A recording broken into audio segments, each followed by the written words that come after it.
ధాన్యం కొనుగోలు కేంద్రాల్లో రైతులకు ఎలాంటి ఇబ్బందులు రాకుండా చర్యలు చేపట్టామన్నారు ప్రభుత్వ విప్ ఆది శ్రీనివాస్. ప్రజలకు ఉపయోగపడే స్కీమ్లనే రేవంత్ సర్కార్ అమలు చేస్తోందని ఆది శ్రీనివాస్ అన్నారు. రుణమాఫీతో తెలంగాణ స్టేట్ దేశంలో రోల్ మోడల్ గా నిలిచిందన్నారు. రాజన్న సిరిసిల్ల జిల్లాలో పర్యటించిన ఆది శ్రీనివాస్ కోనరావుపేట మండలంలో చేపట్టిన అభివృద్ధి పనులకు శంకుస్థాపనలు చేశారు. మంగళపల్లి గ్రామ ప్రజల చిరకాల కోరిక మాకు తార్ రోడ్డు కావాలి.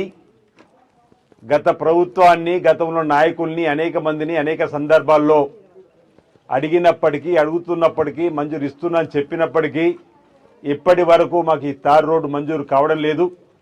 ఈ ఎన్నికల్లో మీరు మాటిస్తున్నారు, ఆ మాట మీద నిలబడి మళ్ళా అనుకుంటా బాగుంది గుర్తు, అందరు అనుకుంటా పోతున్నారు కానీ ఎవరు ఇస్తలేరు మాకు రోడ్ అంటే. తల్లి నీతోనే ఉప్పుల మల్లవ్వ, నీతోనే కొబ్బరికాయ కొట్టిస్తాను మాటిచ్చిన అన్నాడు. కానీ ఈరోజు పత్తేరు వేందాడు తల్లి. ఆమె కోసం కొబ్బరికాయను మళ్ళీ ప్రారంభోత్సవం నాడు తప్పనిసరిగా ఈరోజు భూమి పూజ చేసుకున్నాం. తార్ రోడ్ అయినాక మళ్ళీ ఆ మల్లవతోనే మొదటి కొబ్బరికాయ. ఈరోజు ఇక్కడ గ్రామ బాధ్యులు, మండల బాధ్యులు గమనించి ఉండేది.